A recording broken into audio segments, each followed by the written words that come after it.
പൊന്നോണത്തെ വരവേൽക്കാൻ തമിഴ്നാട് പൂക്കളെ മാത്രം ആശ്രയിച്ചിരുന്ന ഇടുക്കിക്ക് ഇനി അഭിമാനിക്കാം. ഹൈറേഞ്ചിന്റെ സ്വന്തം മണ്ണിൽ വിരിഞ്ഞ ഓണപ്പൂക്കളാൽ വിസ്മയ കാഴ്ച ഒരുക്കുകയാണ് സേനാപതി ഗ്രാമം.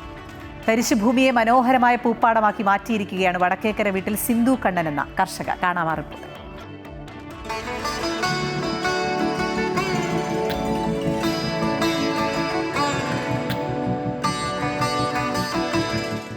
ഏലത്തിന്റെ സുഗന്ധം നിറയുന്ന ശാന്തൻപാറയ്ക്കും ഉടുമ്പൻചോലയ്ക്കും മധ്യേയുള്ള സേനാപതിയിലാണ് ഈ പൂവസന്തം.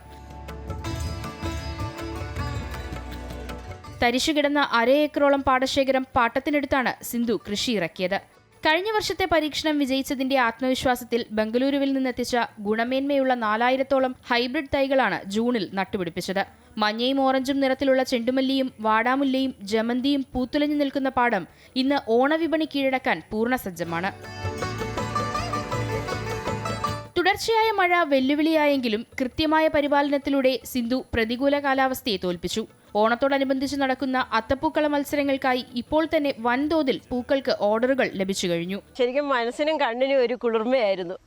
കൃഷി ചെയ്തവർക്കും കാണികൾക്കും ഈ പൂ വാങ്ങിക്കാൻ വന്നവർ എല്ലാവരും അങ്ങനെ തന്നെ പറയും, അടുത്ത വർഷം ഇത് തന്നെ ചെയ്യണം എന്നുള്ള ഒരു പ്രചോദനം തന്ന കാരണമാണ് ഈ വർഷം അങ്ങനെ ചെയ്യാനായിട്ട് മുന്നോട്ടിറങ്ങിയത്. പക്ഷേ നമ്മുടെ കാലാവസ്ഥ കാരണം കഴിഞ്ഞ പ്രാവശ്യത്തെ പോലെയുള്ള കൃഷി വന്നില്ല. വിളവെടുപ്പ് നല്ല രീതിയിലല്ലായിരുന്നു. ലാഭമാണ്. ആദ്യത്തെ മുതൽ മുടക്ക് കഴിഞ്ഞാൽ പിന്നെ കുഴപ്പമില്ലാത്ത രീതിയിലാണ്. പിന്നെ ഫ്രഷായ പൂ നമുക്ക് ഇവിടുന്ന് തന്നെ പറിക്കാമല്ലോ. നമുക്ക് തമിഴ്നാട്ടിൽ പോകണ്ട, കർണാടകയിൽ പോകണ്ട, നമ്മുടെ കേരളത്തിൽ നിന്ന് തന്നെ നമുക്ക് പൂ പറിക്കാം. പൂക്കൾ വാങ്ങാൻ എത്തുന്നവർക്ക് പുറമെ സുന്ദരമായ ഈ കാഴ്ച കാണാനും ചിത്രങ്ങൾ പകർത്താനുമായി നിരവധി സഞ്ചാരികളും ഇവിടേക്ക് എത്തുന്നുണ്ട്. അമൃത ന്യൂസ്, ഇടുക്കി.